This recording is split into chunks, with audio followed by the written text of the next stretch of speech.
Before we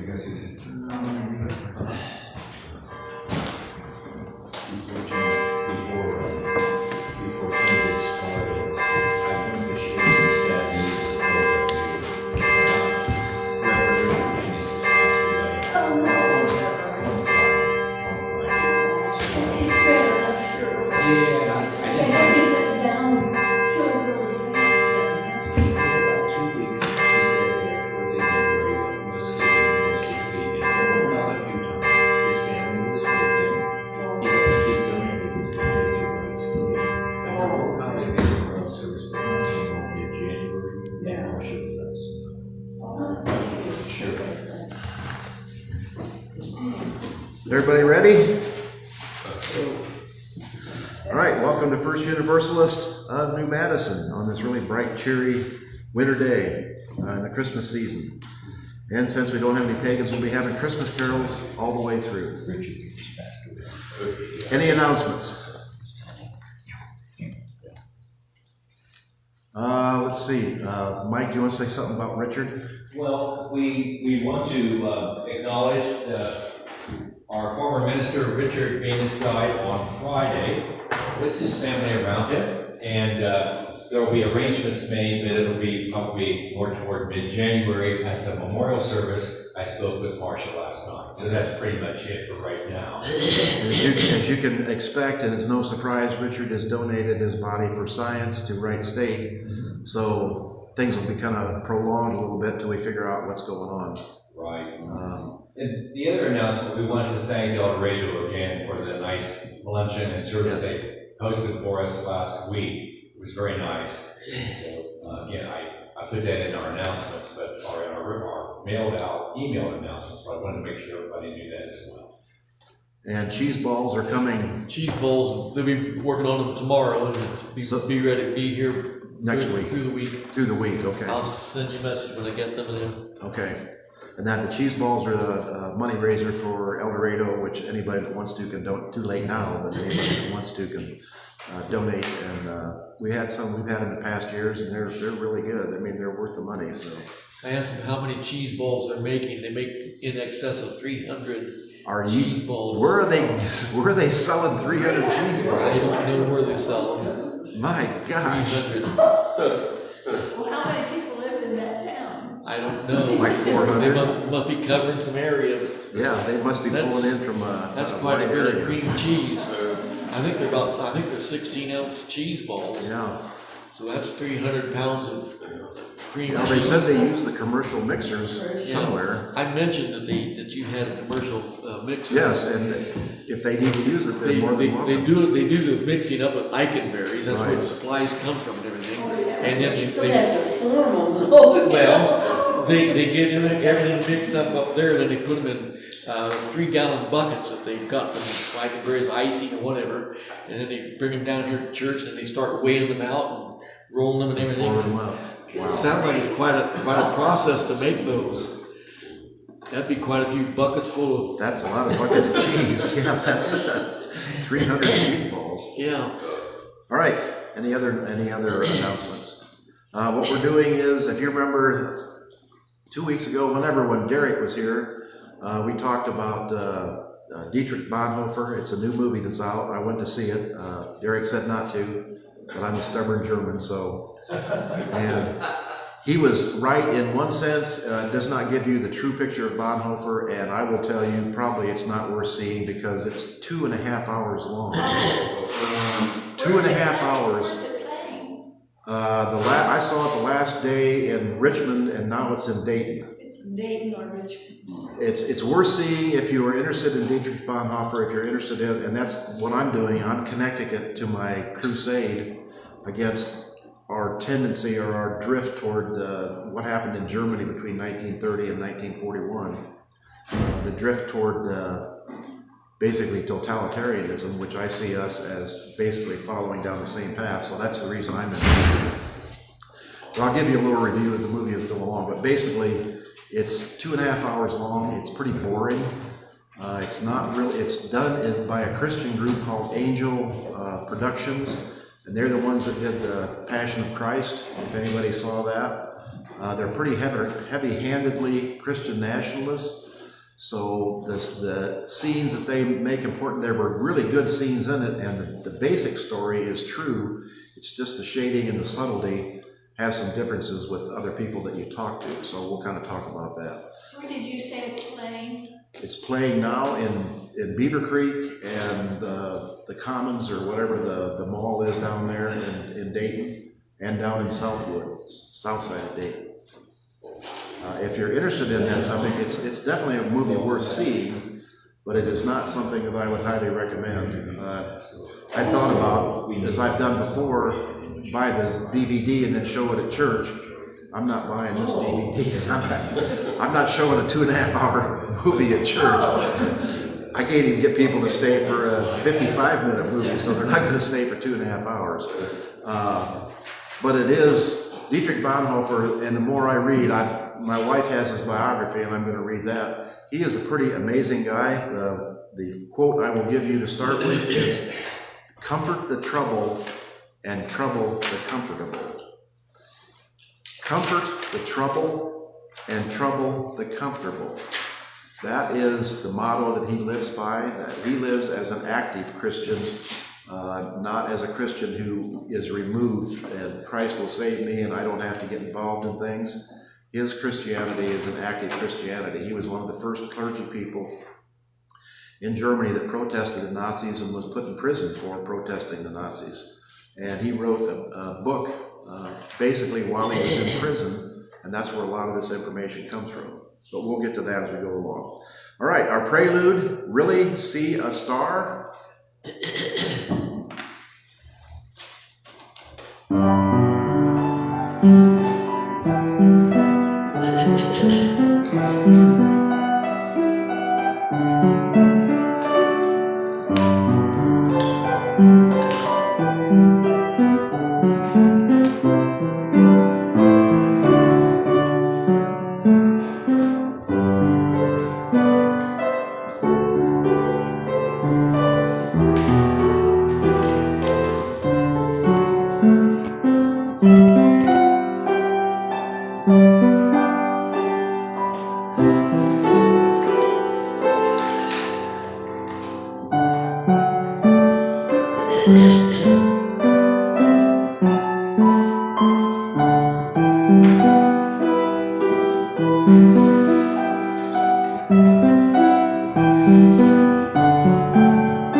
Really See a Star.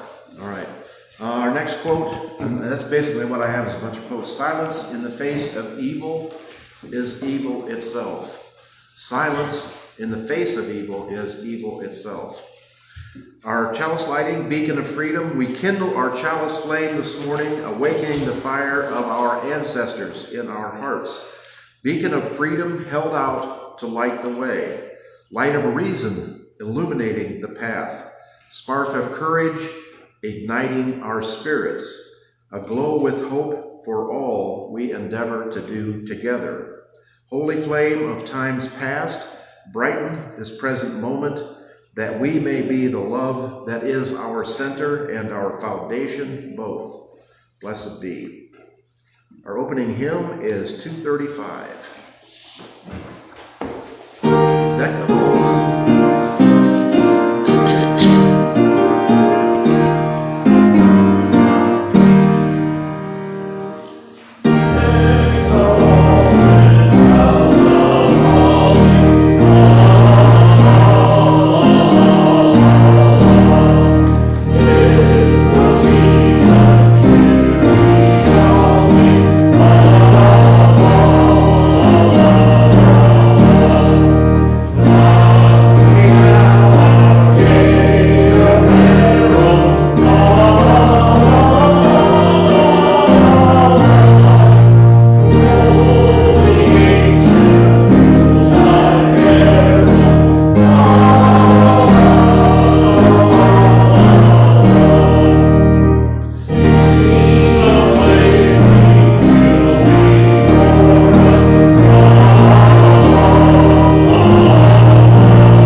Is a blanket fort prayer. Does everybody remember what a blanket fort is? Did you do that when you were kids? Set up a rope in the living room and set up blankets and make a little tent out of it? Meet me at the altar of banned books, Blanket Fort Sanctuary. We will dance to a chorus of children's laughter. Meet me in the joy, the sorrow, beneath the rainbow banner. Bring your questions, your cares, your concerns. Bring the glitter in your pocket and the sparkle in your smile. Bring your heavy heart, your favorite mug, your very best swear words. Set down your very bravest face. Meet me in the heartbeat between what has been and what will be. Meet me in the flicker of our eternal flame. We need not face this moment alone. Blessed be. We're going to switch a little bit. The children's story basically leads right into the message. It's about Bonhoeffer. So rather than do that and then do joys and concerns, we're going to do joys and concerns first. Do you have any joys and concerns? Let us devote our thoughts and care and comforting thoughts to Richard Venus' family. Yeah, Marcia and the kids. And if you saw in the news, Old Scrap, what's the? Old Scratch. Old Scratch. Yeah. It was in the actual Dayton News, and they're voted the best restaurant in Dayton, and they're opening other openings. Yeah. So the family is doing well, and I'm sure that would have made Richard very happy and very proud of his wife's kids. Marshall's son. Marcia's son, yes. So, No, I haven't been there yet.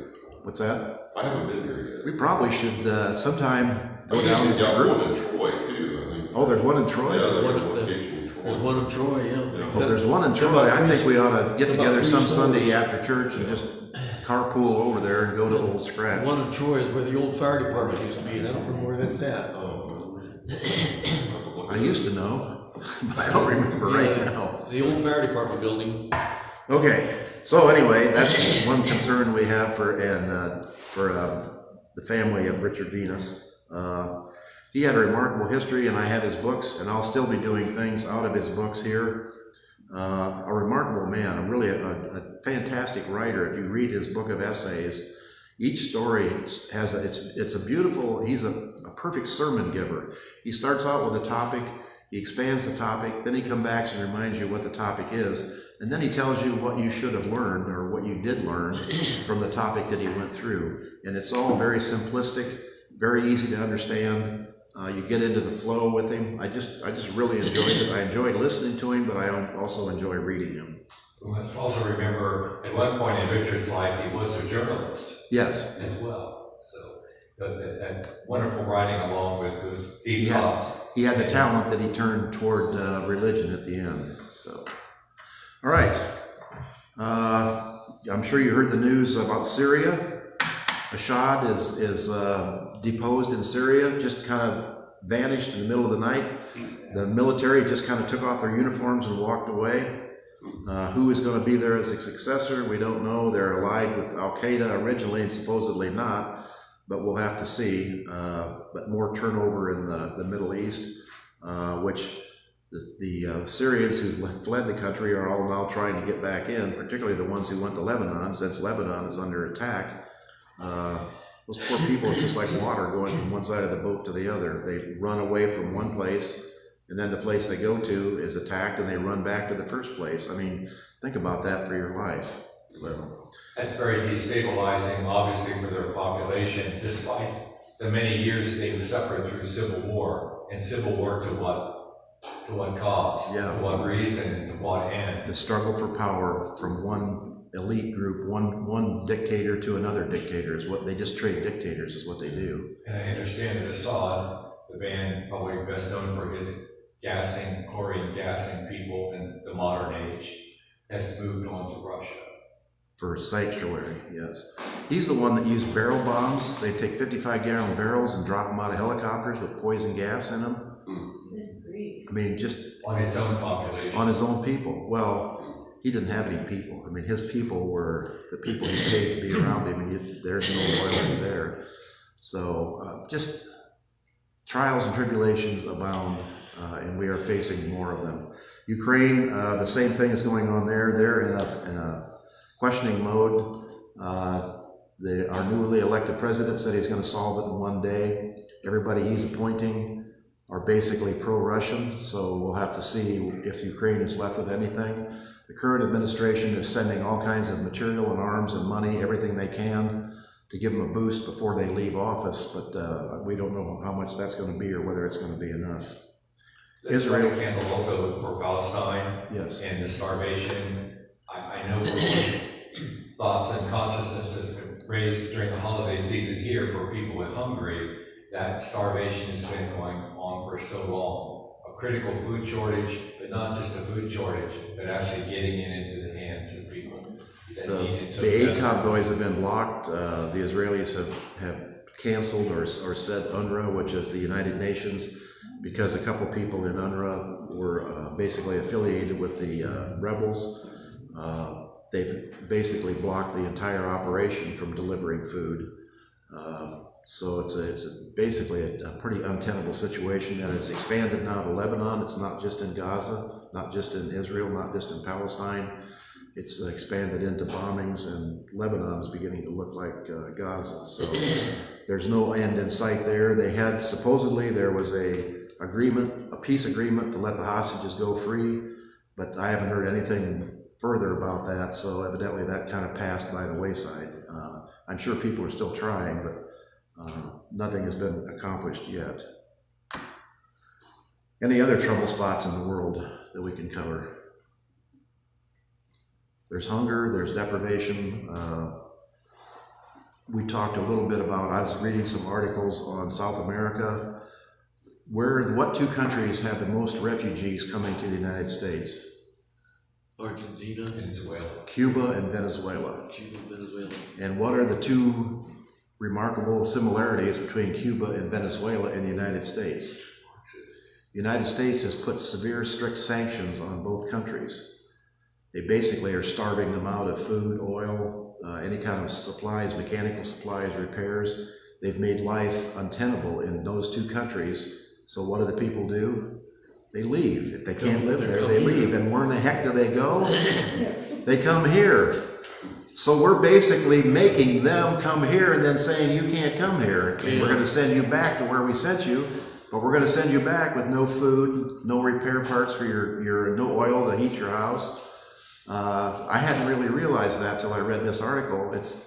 We're like shooting ourselves in the foot. Yeah. I mean, it's just crazy. So, all right. We'll light one final candle for those joys and concerns which aren't mentioned, which I'm sure are legion. Anything we can do to help, we are here. But as I say every Sunday, we do not give out money. We will direct people to where they can get the help that they need, but we do not pass out money. So, all right, mainly because we don't have a lot of money to pass out. All right, our children's story is not really a children's, well, it is kind of. Let's see. I told you about comfort the trouble and trouble the comfortable. That's one of my favorite sayings from Detrich. In the darkest chapter of German history, during a time when incited mobs threw stones into the windows of innocent shop owners, and women and children were cruelly humiliated in the open, Detrich Bonhoeffer, a young pastor, began to speak publicly against the atrocities that the regime had produced. After years of trying to change people's minds, Detrich Bonhoeffer came home one evening, and his own father had to tell him that two men were waiting in his room to take him away. In prison, Bonhoeffer began to reflect on how his country of poets and thinkers had turned into a collective of cowards, crooks, and criminals. Eventually, he concluded that the root of the problem was not malice, but stupidity.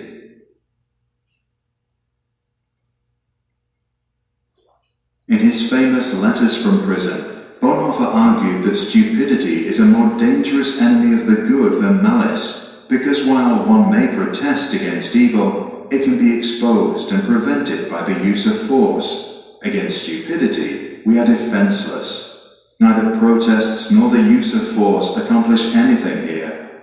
Reasons fall on deaf ears. Facts that contradict a stupid person's prejudgment simply need not be believed, and when they are irrefutable, they are just pushed aside as inconsequential, as incidental. In all this, the stupid person is self-satisfied and, being easily irritated, becomes dangerous by going on the attack. For that reason, greater caution is called for when dealing with a stupid person than with a malicious one. If we want to know how to get the better of stupidity, we must seek to understand its nature. This much is certain: stupidity is, in essence, not an intellectual defect, but a moral one. There are human beings who are remarkably agile intellectually, yet stupid, and others who are intellectually dull, yet anything but stupid. The impression one gains is not so much that stupidity is a congenital defect, but that, under certain circumstances, people are made stupid, or rather, they allow this to happen to them. People who live in solitude manifest this defect less frequently than individuals in groups, and so it would seem that stupidity is perhaps less a psychological than a sociological problem. It becomes apparent that every strong upsurge of power, be it of a political or religious nature, infects a large part of humankind with stupidity, almost as if this is a sociological, psychological law, where the power of the one needs the stupidity of the other. Does this sound familiar? The process at work here is not that particular human capacities, such as intellect, suddenly fail.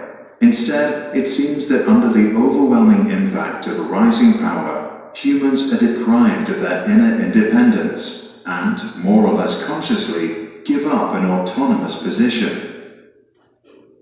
The fact that the stupid person is often stubborn must not blind us from the fact that he is not independent. In conversation with him, one virtually feels that one is dealing not at all with him as a person, but with slogans, catchwords, and the like that have taken possession of him.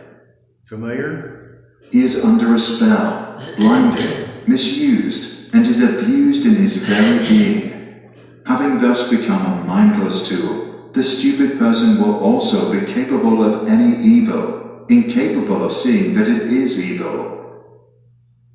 Only an act of liberation, not instruction, can overcome stupidity. Here, we must come to terms with the fact that in most cases, a genuine internal liberation becomes possible only when external liberation has preceded it. Until then, we must abandon all attempts to convince the stupid person. Bonhoeffer died due to his involvement in a plot against Adolf Hitler at dawn on the 9th of April 1945 at Flossenburg concentration camp, just 2 weeks before soldiers from the United States liberated the camp. Action springs not from thought, but from a readiness for responsibility. The ultimate test of a moral society is the kind of world that it leaves to its children, Bonhoeffer once said.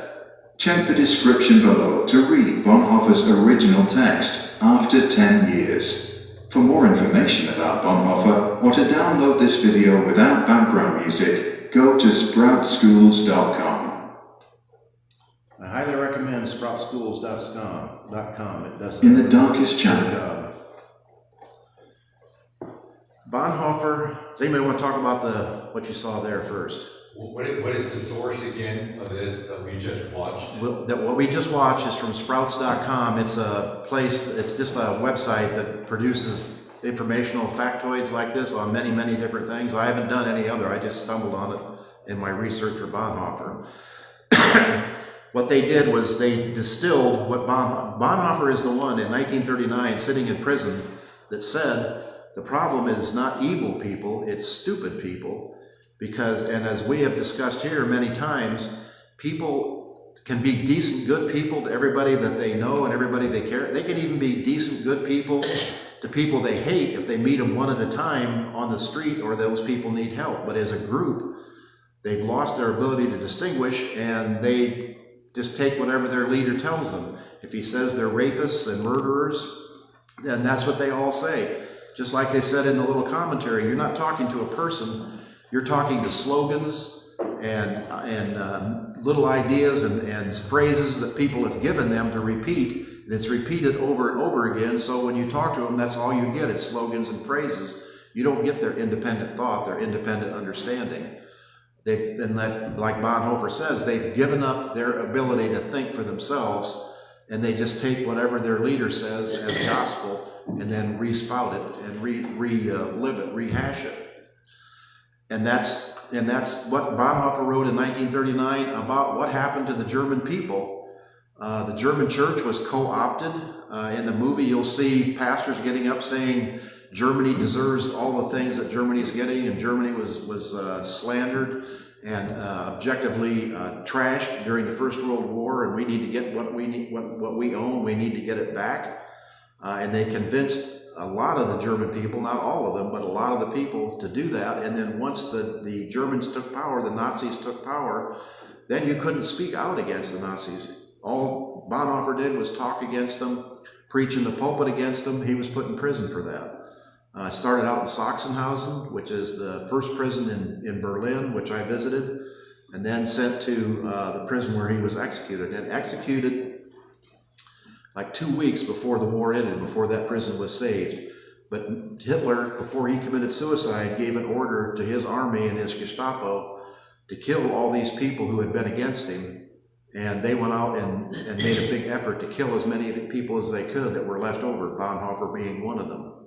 And I told you before, the other thing Hitler did, he was so disappointed that the German people did not win the war that he wanted the German people exterminated. He told the Gestapo and the Berlin police, if anybody in Berlin tries to surrender to the Russians as the Russians are invading, you shoot them or you hang them. There were German police hanging German citizens from the lampposts in Berlin at the end of the war. He thought that because they did not fight hard enough to win the war for him, which is a joke anyway, because it was Hitler himself who directed the war and lost the war on purpose with the way he ran it. I mean, and you can go through history and figure that out objectively. So anyway, we're getting off track here. Bonhoeffer said in the movie he went as a spy. That's kind of confusing because he went as a spy for the English and tried to convince the English to help them fight Hitler. One of the things that they tried to do was assassinate Hitler, and there were 3 or 4 attempts.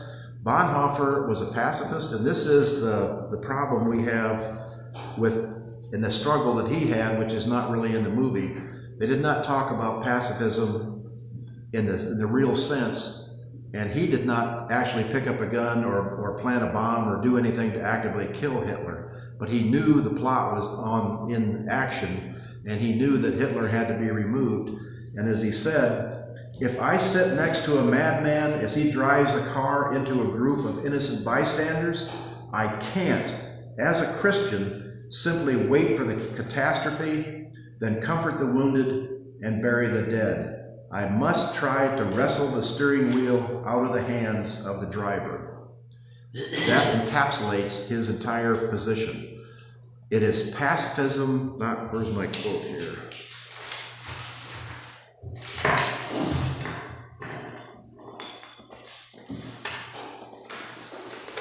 It is pacifism versus passive-ism. You see the difference? Pacifism versus passive-ism. To be a pacifist is not to sit back and say, I'll clean up the mess afterwards, but I will not do anything to stop it because I am a pacifist. You cannot be passive and be a pacifist. And there's always some discussion about that. And some pacifists, and the discussion I was reading, and I'm familiar with the Church of the Brethren history, Church of the Brethren were farmers. They were simple people. They were not involved in lots of intellectual activity. They were not involved in mass meetings and group meetings. So for them, pacifism was actually a no use of violence and no use of force. But because they were a small group, that does not mean that you cannot be a pacifist and not take active action against evil, which is what Bonhoeffer encouraged people to do. He did not encourage anybody to kill anybody, but he also did not stand in the way of the people who were doing the plot. And for that is what he was arrested, although personally, from what I can see of the history, he was arrested more for speaking out against Nazi Germany. And that's when, after the assassination attempts on Hitler, pretty much anybody who had any kind of shadow or any kind of check mark next to the name was arrested and put in prison. They didn't care who, they didn't care what. It was a massive, and the reason I bring this up, how many of you are aware of the latest kind of brouhaha that's going on at the White House? What did the current president, what did President Biden propose doing as far as pardons? Yeah. Pardoning ahead of time. Do you know what a preemptive pardon is? You're pardoned before you're even charged. And he named a number of people in the government, Anthony Fauci, the medical guy. Why is he doing this? Why is he talking about preemptive pardons? Because the incoming administration has said they are going to investigate these people and hold them accountable, and some have said put them in jail and make them pay for being opposed to Trump's ideas and being opposed to Trump. And then other people say, well, you can't do a preemptive pardon. That's like unconstitutional. It's never been done in the country before. And what you have is a situation where you have two groups opposed to each other. One group, which fights by no rules whatsoever, uses every advantage they can find, and the other group is saying, we need to follow the rules and only do this according to the right way to do it. And what happens when you're trying to fight a bully with one hand tied behind your back? What happens if you're fighting a bully as a pacifist and won't fight back? You get the snot beat out of you. So I am leaning toward the preemptive pardon just to protect these people. They did a service to the country. They do not deserve to be hounded. And the other thing said, one guy said in defense, they're never going to be convicted. No court will convict them. Number one, look who's being appointed as judges all over the place. Look who's been appointed and taken over control of the Supreme Court. But number two, do you know how expensive it is to defend yourself in a federal court against the might of the U.S. government? Even if these people are acquitted at the end and never held accountable, it's going to cost them a fortune, and nobody is paying for that. It comes out of their pocket. And these are not rich billionaires. These are just regular working people. Adam Schiff is a congressman. Dr. Fauci was the head of the health department. They did not become millionaires from their jobs. So that's the reason we're talking about the preemptive pardons. And that's the reason we're talking about if you're sitting next to a madman as he drives a car into a crowd, you need to do something to protect yourself, to protect the crowd, not wait till he mashes the crowd up and then give aid and comfort to the wounded and the dead. It's too late then. If you could have prevented it, you should have prevented it. So, okay, I'm getting way off the track here. But this is going to go on. We're going to talk about this more and more as we go along. I want to read you the thing that he put in here. This is from Detrich Bonhoeffer, Letters and Papers from Prison. Stupidity is a more dangerous enemy than the good, of the good, than malice. One may protest against evil, it can be exposed, and if need be, prevented by use of force.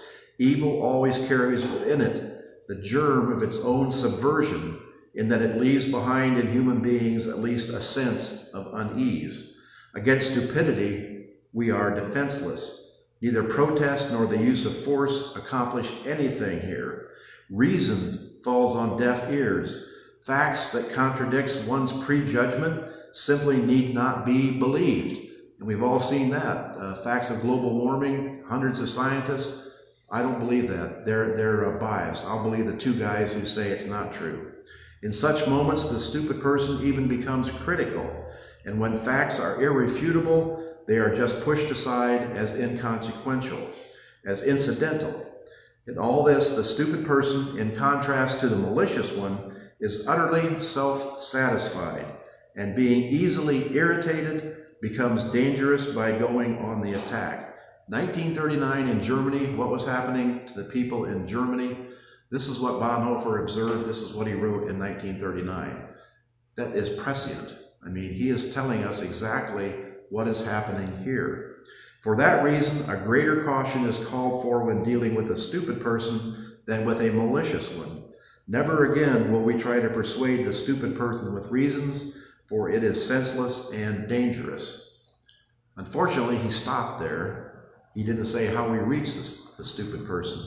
In the little bit that we saw there, they have to be freed from their shackles to be able to think for themselves again. They have to be freed from that prison of understanding that they have, but nobody has given us a way, a method, an idea of how to free them from that.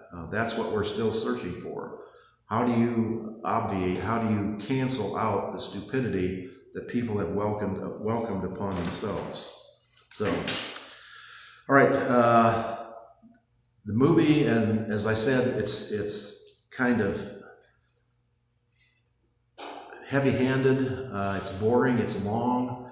It's also, when people do something that's real obvious, and it's so obvious that it's almost painful. In the death scene in the movie, he's on the gallows.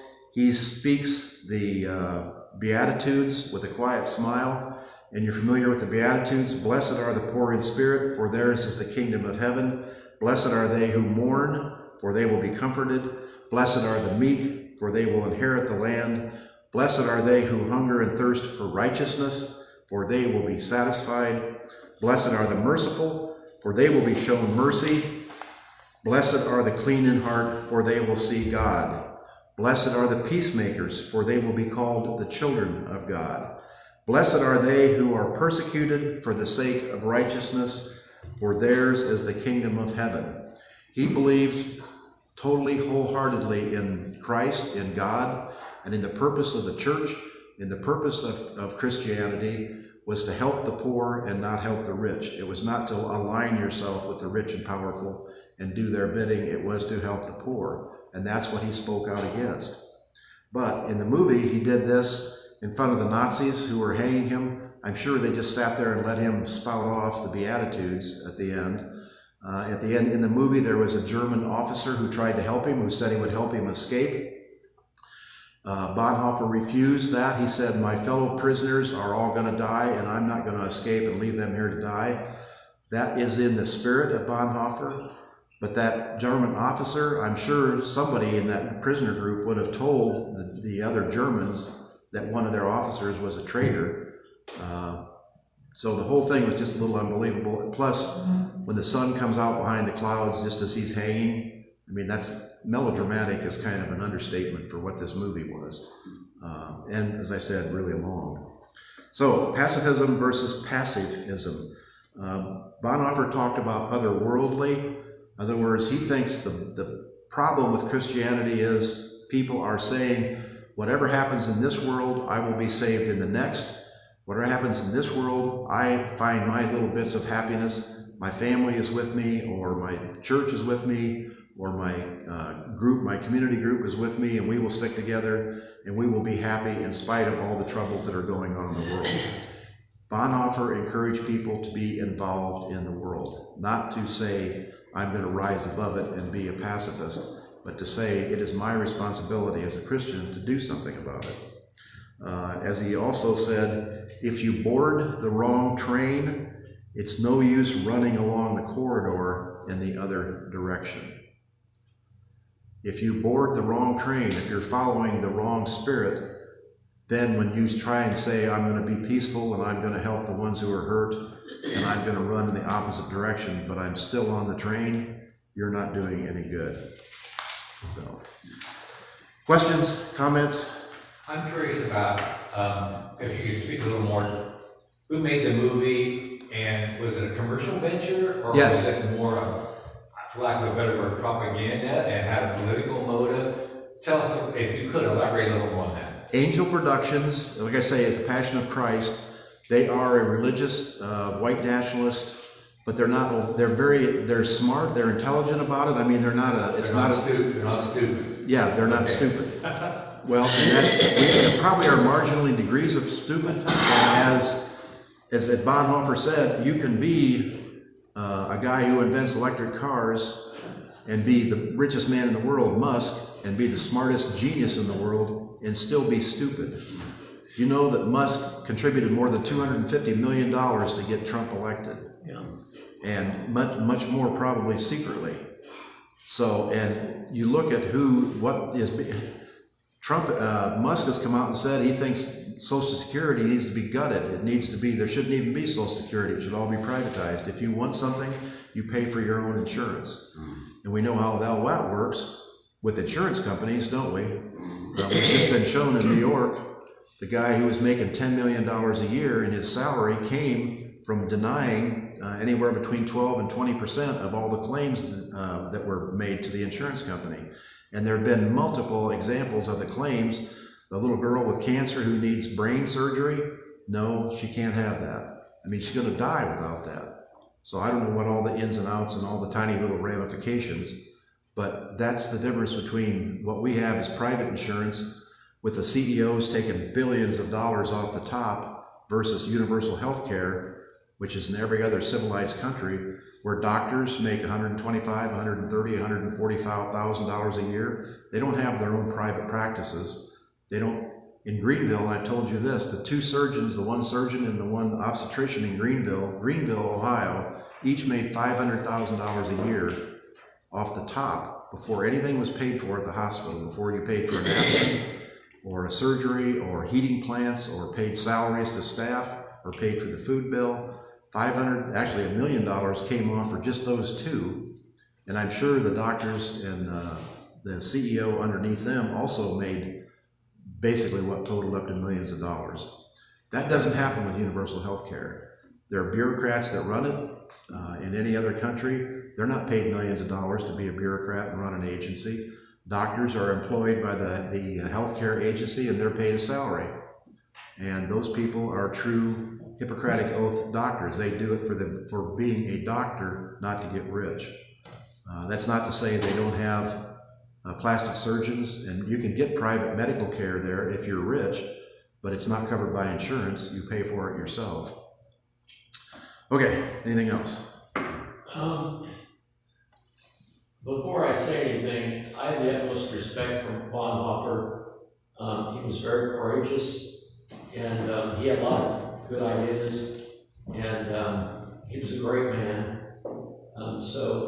but I question several ideas that Bonhoeffer had.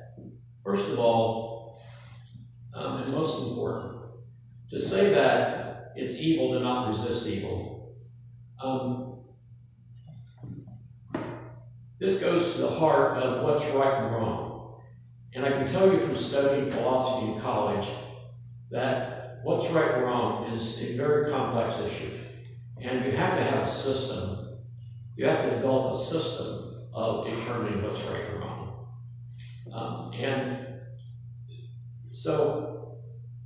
And I say with Bonhoeffer as well as Jesus, this idea that you have to give your cloak and then give the other thing too, you have to sacrifice yourself to resist evil.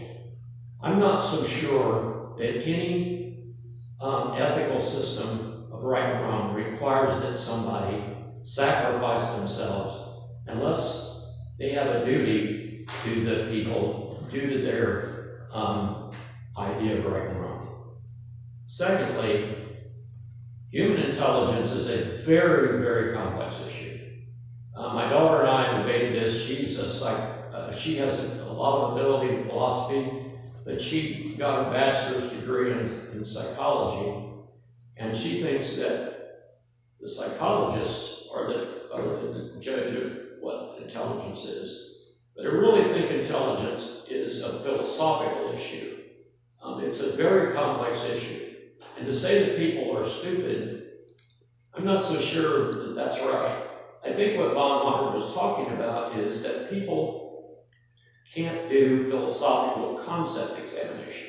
They can't take in the data of the world and come up with an idea that makes sense. It's a big difference from being stupid.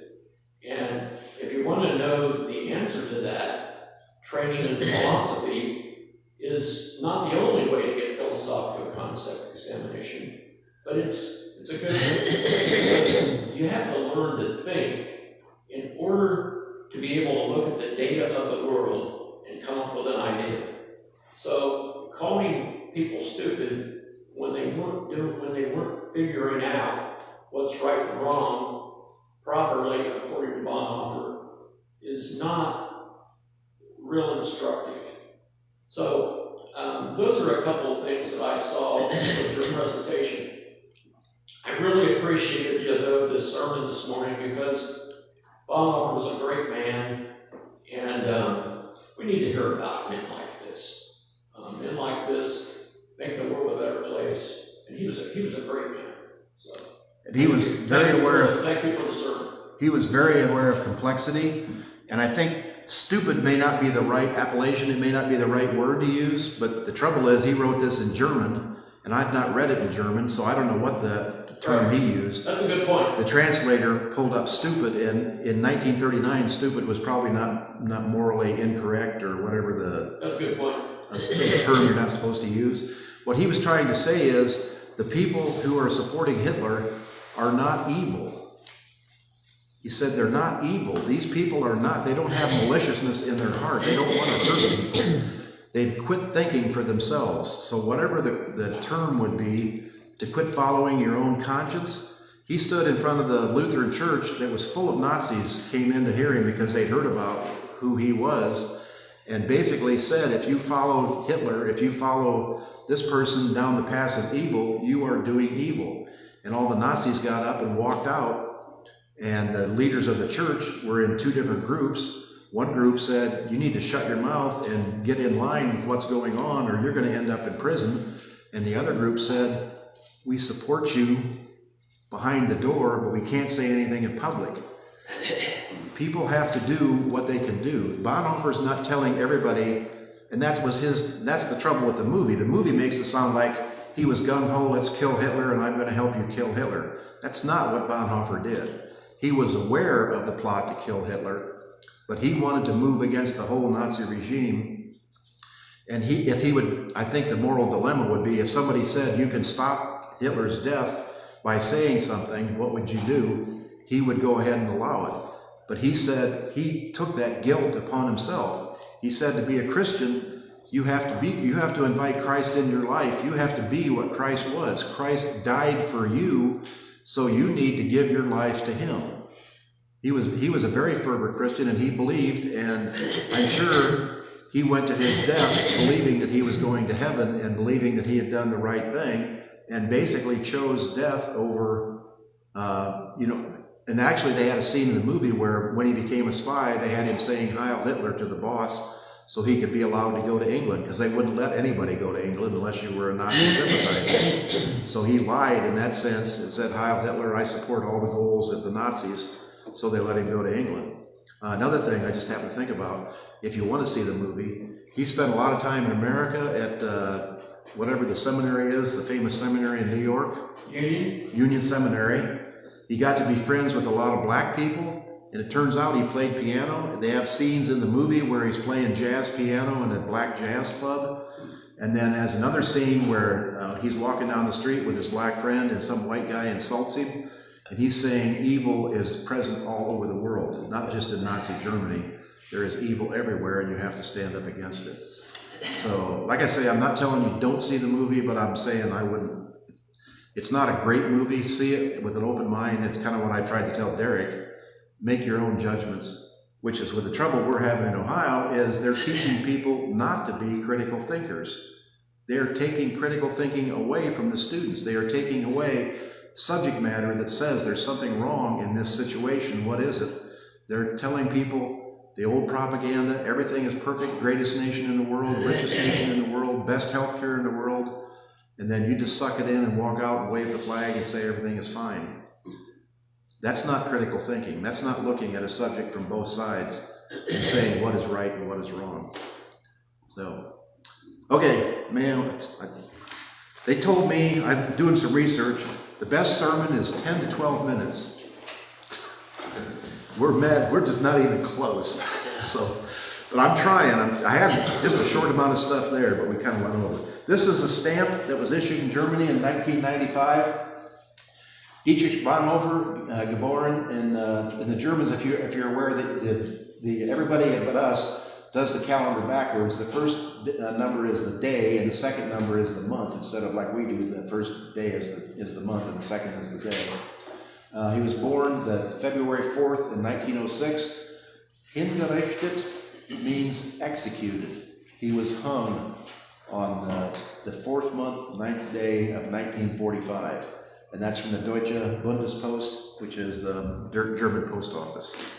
So, all right, we are up to the offering. Fish. Oh yeah, this is the first Sunday, so if anybody has ability to help out with fish, particularly this time of the year, now is the time to do it. And we're going to hear Rudolph the Red-Nosed Reindeer. Rudolph.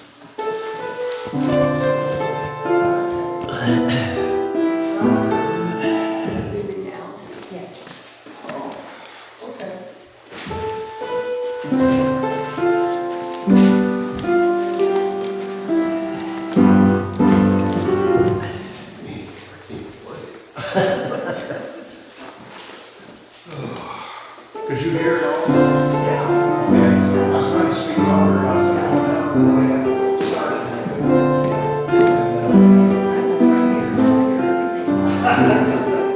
Well, maybe you have a hand up. You stand up and look here.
2:40. I heard the bells on Christmas Day.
Probably we should read that, because if you read the third verse, I said, for hate is strong and mocks the song of peace on earth to all goodwill. We don't really want to end on that. Then the fourth verse is, then pealed the bells more loud and deep. God is not dead, nor doth God sleep. The wrong shall fail, the right prevail, with peace on earth to all goodwill. So let's end on a happy note. All right, extinguishing the chalice. Keep the chalice flame burning. Be kind, be brave, be just, be merciful, be hopeful. This is how we keep the chalice flame burning until we are together again to light it anew. There's like Friday donuts, so semi-fresh donuts, and coffee, so we're ready to go. And I'll give you the last picture. It's wintertime and we're hoping for snow. Oh, yes. Just, can anybody tell me what the gait of this horse is? A little learning lesson. Pacer. For those of you who don't know, if you notice the right front foot and the right rear foot are both up in the air, that's a pace. They go like this. A trotter is one like this, where they're back and forth. That's the reason I put this on. Just a lot of people don't really understand what a pace is, and it's hard to see it. If you see them front on, it's kind of beautiful because they kind of rock from side to side, whereas the trotter just goes right on down through. What's Tennessee walking? Tennessee walking is another gait where each four is independent. And if you watch people when they're riding a horse on a trot or a pace or a gallop or anything else, the rider bounces up and down. And what they do is something called posting. So when the horse makes his movement, you basically stand up in the stirrups, because otherwise your butt goes like this, and every time he bounces, you bounce. And what you do is you put the weight on your legs, and you don't really put your butt in the saddle. You kind of bounce, your legs are like shock absorbers. So a Tennessee walk is basically as smooth as can be. You don't have to post, you don't have to do anything. You just sit there, and if you watch the Tennessee walkers, when they stretch them out, man, those guys, they just look like they're in a rocking chair, and that's what they call it, the rocking chair ride, because it just is very smooth and very even. I don't know if all horses have a gait that's kind of a natural gait that they come to. Pacers will pace and trotters will trot. And in the books that I've been reading, originally they looked at pacing as some kind of a malformation, some kind of a problem with the horse that should be broken of. And really, you don't it's see not something they can be trained to do one or the other. evidently, switch back and forth. if you've watched movies, you can train horses to do anything. Or you can train, they can train cats, they can train rats. So it's not just genetic, it stays with them either or. It is genetic, and they have a proclivity toward one or the other. And if you've watched the races, you'll see them break. Like if they're harness racing, you'll see a trotter that all of a sudden goes into a gallop. Because you're thinking, go as fast as you can go, horse. Go as fast as you can go. I'm whipping the crap out of you, but don't gallop. You just have to stay trotting. And they'll switch back and forth. And I've talked to some trainers that say some horses are kind of the switch back and forth between pacing and trotting. So they have to train them how to do that. And I haven't figured out how that works yet. One of the things that helps them, you've seen it's like a little cage that they wear around their legs, straps that go around. That kind of encourages them how to move their legs. That's one of the ways they train them. There's all kinds of little tricks. Curly always had a tendency of wanting to watch the other horses, so they put a bar on between his bridle and his neck so he couldn't turn his head sideways. That's what blinders are for. Horses, when if they see something coming up behind them, they get freaked out and take off. With blinders, they don't know what's going on. All they can do is look straight ahead. Horses they're a prey animal, so they're real flighty and real nervous and you hear all kinds of stories. If a plastic bag blows across the street, the horse will rear up and run away. Or if a bird tweets in the whatever, every horse has a different thing. But they can be trained out of that. That's the interesting part. Okay, postlude. No place like home. Perry Como.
Our service, coffee and donuts are back there. Our one candle we leave lit as we do every Sunday. This one is specifically for Richard's family, but anybody who's having suffering from trials and tribulations, and for all the ills of the world. Hopefully we'll find peace on earth.